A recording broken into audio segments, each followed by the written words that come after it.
Agora, deixe-me contar a história sobre como Bill Gates ficou rico. Sorte e risco. Nada é tão bom nem tão ruim quanto parece. Sorte e risco são irmãos, são a expressão concreta de que todo resultado na vida é guiado por outras forças além do mero esforço individual. Scott Galloway, professor da Universidade de Nova York, tem uma frase que vale a pena lembrar na hora de avaliar o sucesso. Tanto o nosso próprio quanto os dos outros. Abre aspas. Nada é tão bom nem tão ruim quanto parece. Fecha aspas. Bill Gates estudou em uma das únicas escolas de ensino médio do mundo que tinha um computador. Por si só, a história de como a Lakeside School, nos arredores de Seattle, conseguiu um computador já é notável. Bill Dougal, ex-combatente da Marinha Americana na Segunda Guerra Mundial, se tornou professor de matemática e ciências. Ele acreditava que, sem experiência de mundo real, ficar apenas lendo livros não serviria para nada. Ele também percebeu que seria preciso saber alguma coisa sobre computadores antes de entrar para a faculdade. Lembrou o falecido cofundador da Microsoft, Paul Allen. Em 1968, Dougal pediu à Associação de Mães dos Alunos para usar os lucros do brechó que elas organizavam uma vez por ano, cerca de $3.000, para arrendar um computador Teletype Model 30, conectado a um terminal de mainframe da General Electric, de modo a usar o recurso de time sharing. O conceito de time sharing na informática tinha sido inventado em 1965, disse Gates mais tarde. Alguém estava muito bem antenado. A maioria das instituições de pós-graduação não possuía um computador tão avançado quanto aquele que Bill Gates teve acesso ainda no ensino médio. O garoto ficou fascinado. Gates tinha 13 anos em 1968, quando conheceu Paul Allen, seu colega de turma. Allen também estava obcecado pelo computador da escola. E os dois se deram bem na mesma hora. O computador da Lakeside não fazia parte do currículo principal, mas de um programa de estudo independente. Bill e Paul podiam brincar com ele à vontade, deixando a criatividade correr solta, depois das aulas, tarde da noite e nos fins de semana. Em pouco tempo, os dois se tornaram especialistas em computação. Allen contou que se lembra de uma vez em que Gates, durante uma dessas sessões noturnas, mostrou a ele uma edição da revista Fortune e falou, abre aspas, como deve ser comandar uma empresa como a Fortune, fecha aspas. Allen respondeu que não fazia ideia, abre aspas, talvez algum dia a gente tenha nossa própria empresa de computadores, fecha aspas, disse Gates. Hoje, a Microsoft vale mais de $1 trilhão. Agora façamos uma continha rápida. De acordo com a ONU, havia cerca de 303 milhões de pessoas em idade escolar no mundo em 1968. Cerca de 18 milhões delas viviam nos Estados Unidos, sendo 270 mil no estado de Washington. Pouco mais de 100 mil delas viviam na área de Seattle e apenas cerca de 300 frequentaram a Lakeside School. Começamos com 303 milhões e terminamos com 300. Apenas 1 em cada 1 milhão de estudantes em idade escolar frequentou a instituição de ensino médio que tinha a combinação de dinheiro, visão para conseguir um computador. Bill Gates era um deles. Gates não tinha constrangimento em falar sobre o significado disso. Se não fosse a Lakeside School, não haveria Microsoft, afirmou aos formandos da escola em 2005. Mais do que inteligente, Gates é acima de tudo dedicado. E ainda na adolescência teve um insight em relação aos computadores, que a maioria dos executivos mais experientes da área não foi capaz de compreender. Ele também teve uma vantagem de 1 em 1 milhão ao estudar em Lakeside. Agora deixe-me falar um pouco sobre o amigo de Gates, Kent Evans. Ele experimentou uma dose igualmente potente da do irmão de sorte, o risco. Bill Gates e Paul Allen se tornaram nomes conhecidos graças ao sucesso da Microsoft. No entanto, a gangue de prodígios da informática de Lakeside School tinha um terceiro integrante. Kent Evans e Bill Gates se tornaram melhores amigos no último ano do ensino fundamental. Segundo Gates, Evans era o melhor aluno da turma. Os dois passavam horas e horas no telefone. Conta Gates na série O Código Bill Gates. Eu me lembro do número de Kent até hoje, disse ele. Era 5257851. Evans era tão hábil com computadores quanto Gates e Allen. Certa vez, A Lakeside estava tendo dificuldades para montar uma grade curricular da escola, um complexo labirinto para fazer com que centenas de alunos assistissem às aulas que precisavam, em horários diferentes. A escola deixou Bill e Kent, duas crianças, a cargo da tarefa de desenvolver um programa de computador para sanar o problema. Funcionou. E ao contrário de Paul Allen, Kent tinha a mesma mente voltada para negócios e a mesma ambição infinita de Gates. Kent sempre andava com uma maleta enorme, igual a um advogado.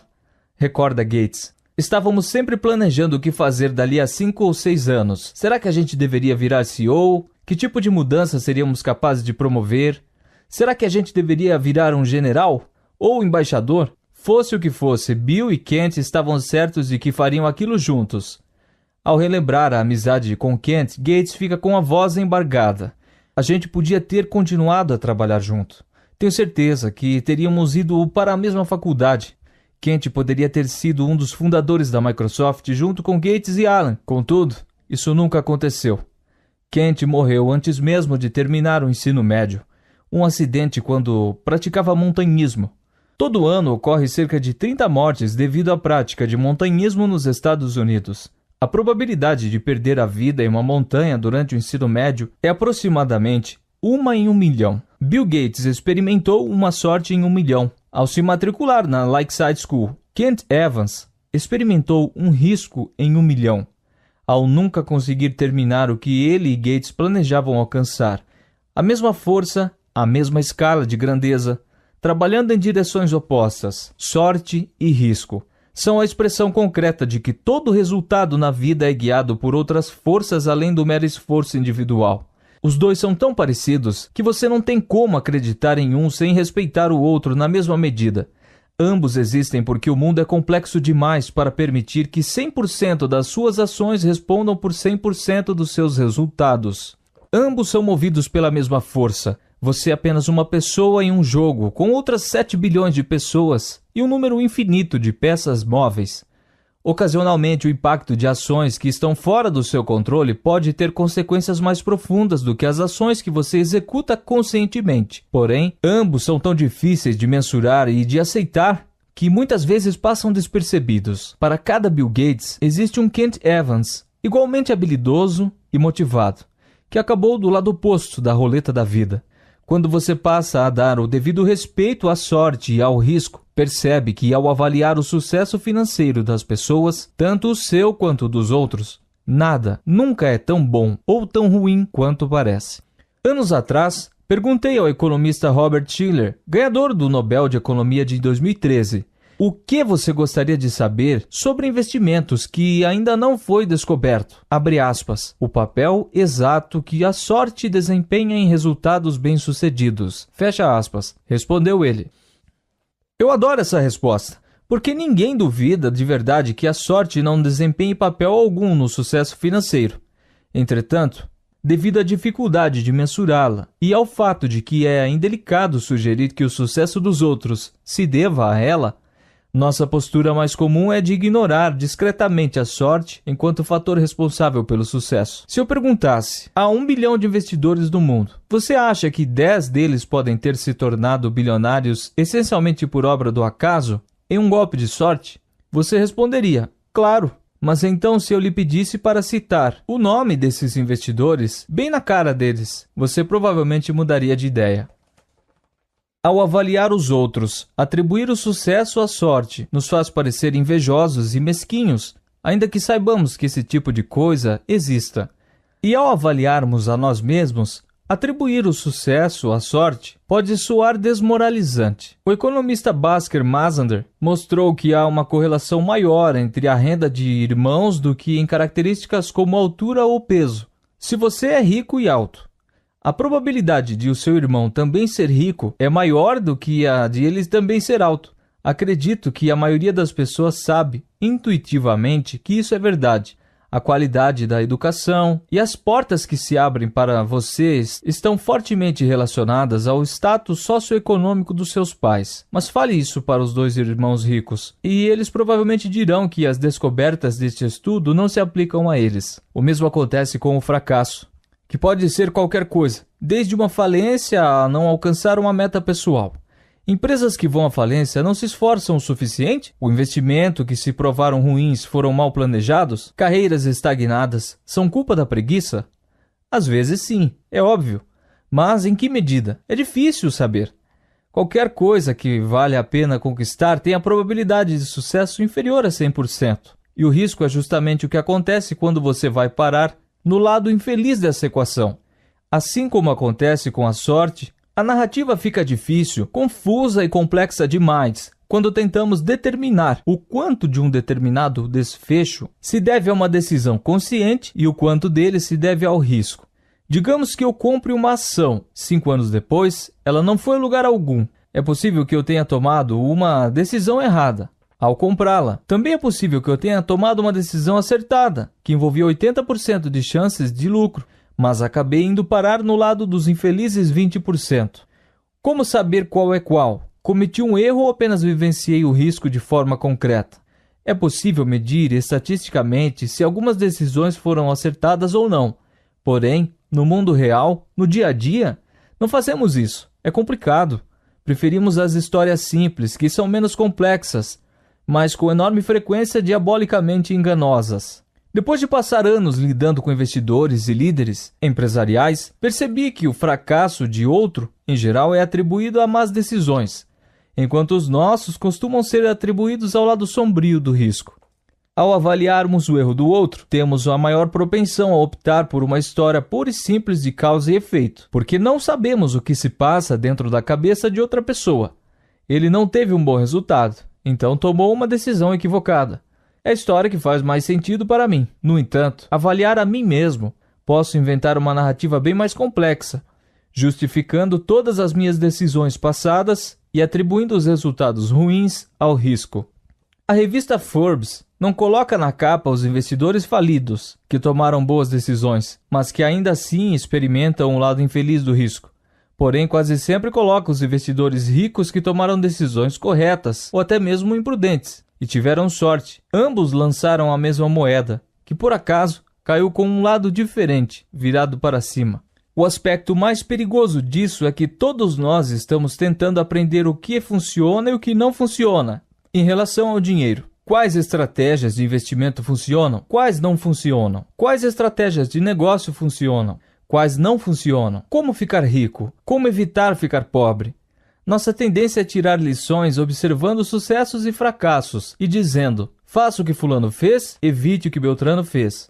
Se tivéssemos uma varinha de condão, descobriríamos exatamente quais desses resultados se devem a atitudes que podem ser replicadas e àqueles que de alguma forma foram influenciadas pelo papel aleatório do risco e da sorte. Mas não temos uma varinha de condão. Temos um cérebro que prefere respostas fáceis, sem apetite por nuances. Portanto, identificar todas as características que devemos imitar ou evitar pode ser bastante complicado. Vou contar agora outra história sobre um sujeito que, assim como Bill Gates, se tornou extremamente bem-sucedido. No entanto, não é fácil determinar se o seu sucesso foi fruto de sorte ou de habilidade. Cornelius Vanderbilt tinha acabado de fechar uma série de negócios para expandir seu império ferroviário. Um dos conselheiros de negócio dele se arriscou a dizer que cada um dos acordos do conjunto com o qual ele havia concordado infringia a lei. Meu Deus, John, disse Vanderbilt, você acha mesmo possível operar uma ferrovia de acordo com a legislação do estado de Nova York? Eis o meu primeiro pensamento ao ler isso, ou ao ouvir isso. Foi por causa dessa atitude que ele se tornou tão bem-sucedido? As leis não previam a existência de ferrovias na época de Vanderbilt. Então ele pensou, que se dane, eu vou em frente. Vanderbilt se tornou muito bem-sucedido. Portanto, é tentador enxergar o desprezo dele pelas leis, algo notório e vital para o seu sucesso, como um gesto de sabedoria. Aquele visionário não permitia que nada ficasse entre seus planos e ele. Mas quão perigosa é essa análise? Nenhuma pessoa em sã consciência estaria a infringir a lei, como requisito para sucesso enquanto empreendedor. Não é difícil imaginar a história de Vanderbilt tomando um rumo bem diferente. Um criminoso, cuja empresa recém-inaugurada foi por água abaixo, devido a imbróglios com a justiça. Portanto, temos um problema aqui. Você pode elogiar Vanderbilt por ter desprezado a lei, com a mesma paixão com que critica a Enron, companhia de energia falida em 2007, pela mesma atitude. Talvez um tenha tido sorte ao fugir das garras da lei, enquanto a outra se viu no lado do risco. A história de John D. Rockefeller é semelhante. Suas frequentes tentativas de burlar a lei. Certa vez, um juiz falou que a empresa dele não era melhor do que um ladrãozinho qualquer. São quase sempre retratadas pelos historiadores como um exemplo de talento para os negócios. Talvez tenham sido, porém, em que momento a narrativa muda? Você não deixou que as leis ultrapassadas atrapalhassem o seu progresso. Você cometeu um crime. Ou ainda, quanto a história teria que mudar para que a narrativa passasse de Rockefeller era um gênio, procure aprender com o sucesso dele, para Rockefeller era um criminoso, procure aprender com os erros dele. Muito pouco. Que me importa a lei? Disse Vanderbilt certa vez. Eu tenho poder, não tenho? Ele tinha, e tudo deu certo. Mas é fácil imaginar essas palavras como sendo as últimas de uma história com um desfecho bem diferente. A linha que separa o ousado do imprudente pode ser bastante tênue, e muitas vezes ela desaparece quando não damos o peso adequado ao risco e à sorte. Benjamin Graham é tido como um dos maiores investidores de todos os tempos, pai do conceito de investimento em valor e mentor de Warren Buffett. No entanto, a maior parte do sucesso de Benjamin Graham nos investimentos se deveu à posse de uma enorme fatia de ações da seguradora americana Geico, o que, como o próprio Graham admitiu, quebrava quase todas as regras de diversificação que ele havia estabelecido nos seus escritos. No caso, onde fica a linha tênue que separa a ousadia de imprudência? Não sei responder.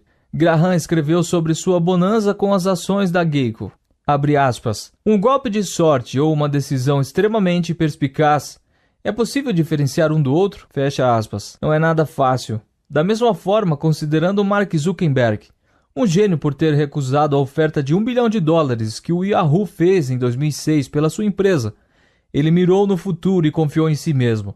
No entanto, as pessoas criticam com igual vigor o próprio Yahoo por ter recusado uma grande oferta de compra por parte da Microsoft. Aqueles idiotas deviam ter colocado o dinheiro no bolso enquanto ainda tinham tempo. Que lição fica para os empreendedores aqui? Não faço a menor ideia, porque risco e sorte têm contornos difíceis de definir. Existem diversos exemplos disso. Inúmeras fortunas e falências se devem à alavancagem financeira. Os melhores e os piores gerentes exigem dos funcionários o máximo que podem. O cliente tem sempre razão. O cliente não sabe o que quer. São ambos ditados famosos no mundo dos negócios. A linha que separa o inspiradoramente ousado do estupidamente imprudente pode ter 1 milímetro de espessura, ser visível apenas em retrospectiva. Risco e sorte são como irmãos gêmeos. Não é fácil contornar essa questão. A dificuldade em identificar o que é sorte, o que é talento e o que é risco é um dos maiores problemas que enfrentamos ao tentar aprender sobre melhor forma de administrar o nosso dinheiro. Contudo, duas coisas podem nos dar uma boa direção. Tome cuidado com quem você elogia e admira. Tome cuidado com quem você menospreza e procura evitar se tornar. Ou apenas tome cuidado antes de presumir que a totalidade de um resultado pode ser atribuída ao esforço e às decisões. Quando meu filho nasceu, escrevi a ele uma carta que contém o seguinte trecho. Algumas pessoas nascem em famílias que valorizam a educação, outras que são contra ela. Alguns nascem em economistas florescentes, que estimulam o empreendedorismo. Outros nascem em meio à guerra e à miséria. Quero que você mereça e conquiste o sucesso, mas nunca se esqueça de que nem todo o sucesso se deve ao trabalho duro, e nem toda a pobreza se deve à preguiça. Tenha isso em mente antes de julgar as pessoas, inclusive você mesmo. Portanto, concentre-se menos nos indivíduos e nos estudos de caso específicos e mais nos padrões gerais. Estudar uma pessoa específica pode ser perigoso, porque temos a tendência de analisar exemplos fora da curva, os bilionários, os CEOs, ou os fracassados retumbantes que dominam o noticiário. E, em geral, esses exemplos não são menos aplicáveis às outras situações, dada a complexidade deles. Quanto mais fora da curva o resultado, menor a probabilidade de que você possa aplicar lições dele à sua vida, porque será maior a probabilidade de o resultado ter sido influenciado pelo excesso de sorte ou de risco. Ao procurar por padrões gerais de sucesso e fracasso, você vai se aproximar mais das ações que podem ser postas em prática. Quanto mais definido o padrão, mais aplicável ele pode ser à sua vida. Tentar imitar o êxito dos investimentos de Warren Buffett é difícil, porque os resultados são tão extremos que o papel da sorte no desempenho da vida dele é provavelmente muito alto, e a sorte não é uma coisa que pode ser reproduzida de forma confiável. Mas perceber, como veremos no capítulo 7, que as pessoas que têm controle sobre o próprio tempo tendem a ser mais felizes é uma observação ampla e comum, com a qual você pode fazer algo útil. Meu historiador preferido é o Frederick Lewis Allen. Passou a carreira retratando a vida do americano médio, comum, como vivia, por quais mudanças passou, com o que trabalhava, o que comia no jantar, etc. Há mais lições relevantes que podem ser extraídas desse tipo de observação ampla do que do estudo de personagens fora da curva, que tendem a monopolizar o noticiário. Bill Gates disse certa vez, abre aspas, o sucesso é um péssimo professor. Ele faz com que pessoas inteligentes acreditem que não vão perder nunca. Fecha aspas. Quando as coisas estão indo muito bem, esteja ciente de que nem tudo é tão bom quanto você pensa. Você não é invencível.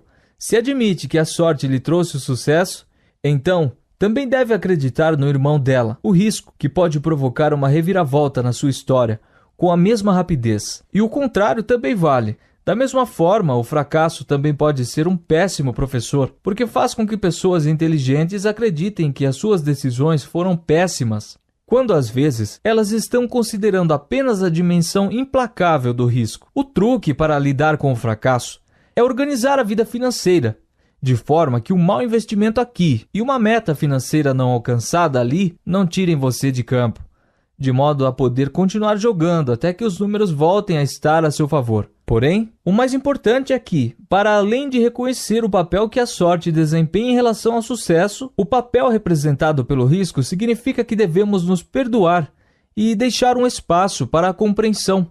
Ao julgar os fracassos, nada é tão bom nem tão ruim quanto parece. Agora, vejamos as histórias de dois homens que abusaram da sorte.